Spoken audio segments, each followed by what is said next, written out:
Hi, I'm Reverend Tom Kearns. Welcome to 333 Magic 9, where the tarot cards and the astrology stars come together to help you. 2023 has some days of power and days of challenge that you have to know about because they may affect your love, your money, or your career. So be prepared. I hope you will like this video and also press the little bell for notifications when my new videos come out. The tarot card for the first quarter is Justice. She sits on her throne and holds a sword in her hand, which can cut both ways. The scales she holds are perfectly balanced. Justice will be done. The card for the second quarter is the King of Wands. He is a powerful man of action. He has position and strength. This is a good time for a new adventure.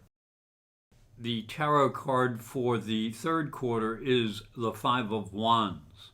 A group of young men are sparring. It suggests obstacles and competition. But to win the game, you must master the game. The tarot card for the fourth quarter is the Nine of Pentacles. A successful woman stands in a lush garden. She holds a falcon. This is a good time to enjoy all the good things in life you deserve. Capricorn, the tarot card for the first quarter is Justice. Justice is the card of ultimate balance. The sword in her hand has the potential of cutting both ways.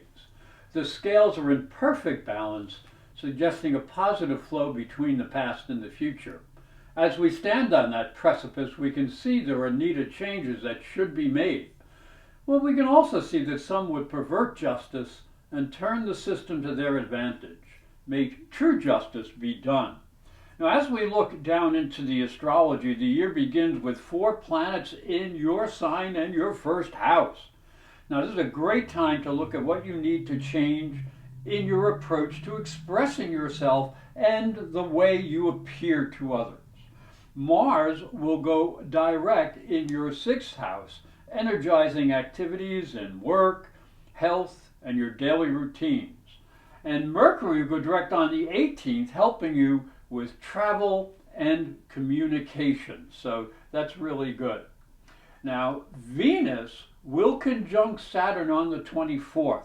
So take opportunities to make money very seriously. Now, as we move into February, Jupiter moves forward in your 4th house, and this brings opportunities to improve your sense of personal security and home and family issues. Venus will be in your 3rd house, conjunct Neptune mid-month, and the Sun will also conjunct Saturn on the same day. So this is an important time for a serious look at how you communicate your ideas to others. And we move into March, it may bring you an opportunity to make positive changes in home and family projects, as Venus will conjunct Jupiter in your 4th house. And this can really good for you to feel good about yourself and to express yourself outwardly better. Then Saturn went to Pisces and your 3rd house for the first time in 30 years, forcing you to make changes in how you think, learn, and communicate. You must be willing to know where you need to deepen your knowledge. And Pluto enters Aquarius, hinting at changes in your approach to use your talents to make money. That can help. Now, as we move into the second quarter, the tarot card is the King of Wands. He sits on a powerful throne and looks ready for action. This is creative energy that represents a need to follow your visions and goals. So find a new opportunity, for you have the energy and the ability to take it on. Use the power of positive thinking to help achieve success. This is an excellent card for problem solving and asserting your inner power. You may take a chance or make a new investment. Now, as we look down into the astrology, April begins and the second quarter with Venus conjunct Uranus in your fifth house. Now, this is a combination of energy that is also backed up by Mars trine Saturn. It can bring opportunities for success in romance and with creative projects, so let your mind get a little wild. Jupiter will conjunct the Sun on the 11th in your fourth house, and that makes you feel lucky on the home and family front, so share the joy with your family. But there is a total solar eclipse on the 20th which warns you to slow down, as your independence may annoy family members or even interfere with career issues. Now, May starts with a powerful full moon which warns you to stay out of conflicts and romance. You may not understand how others are feeling, but you will communicate with greater clarity after the 14th, as Mercury will go direct in your fifth house, and Jupiter enters Taurus also in your fifth house on the 18th. So new communications will clear the air. As we move into June, it also starts with a full moon which can ruffle your feathers and hidden feelings and fears. So be careful on the 5th when Mercury will co-join Uranus, bringing unstable energy into the area of romance. That can shake things up. And if you add a Saturn retrograde in the third house, that asks you to take time to adjust your thinking, your analysis, and perhaps your ability or the way you communicate information. Pluto will return to your first house, and that's going to ask you to review exactly how you express yourself so you can add depth to your personality. The tarot card for the third quarter is the Five of Wands. It shows a number of men sparring with each other. This may not represent an actual battle, but rather a practice session. It represents there may be a competitive situation or some type of obstacle in the way of your success. You may have to make some adjustments so you can meet the challenges of life. If you're willing to learn, you may yet win the game. And as we look down into the astrology, the third quarter, July, begins with a full moon and Mercury conjunct the Sun in the seventh house. So you're going to have to separate your feelings and logic, or there will be tension in your business and personal relationships. So balance them out and listen to others. Neptune begins the month retrograde in your third house of communication. So you're going to have to be careful with how you express yourself to others. And don't try to indoctrinate others when Mars in the ninth house opposes Saturn, and that would not work out very well. Venus will go retrograde in your eighth house on the 22nd, asking you to make sure you understand what you value in intimate and financial partners. As we move into August, the full moon in your second house squares Jupiter. So you may be too emotional to mix money and romance. So don't mess around. And Mercury goes retrograde on the 23rd, so don't criticize people that you do not understand. And be ready to change your approach to creative projects and romance, as Uranus will go retrograde in your fifth house on the 28th. Now, as we move to September, the full moon light on the 1st in your third suggests you need to balance your communications with others. But Mercury is still retrograde up in your ninth house. So you may have to overcome some philosophical or religious differences. And Venus will go direct on the 4th in your 8th house, giving you a signal to start a new investment plan. But Jupiter goes retrograde on the same day in the 5th house. And that warns you not to mix business and pleasure.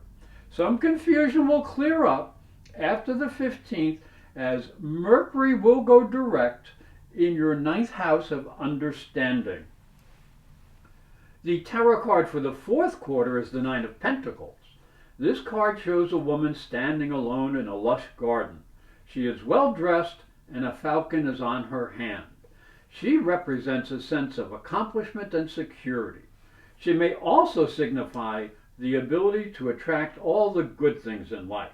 This is a positive card that suggests good things may be coming your way. Make sure you treat them with respect.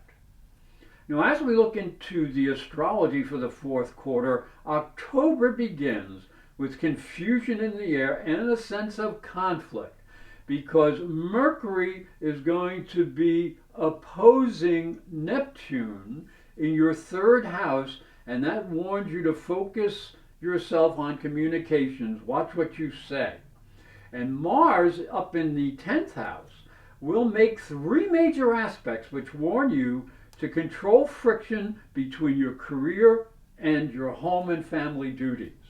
The Sun in the 11th also will make three major aspects, and that happens mid-month, and it asks you to keep social responsibilities and involvements at a good level. So keep them in focus. As the month ends, Pluto in the first house will go direct, and this changes your need to express yourself. Do it with depth. And Mars will end the month asking you to be aware that group responsibilities may disrupt romantic intentions.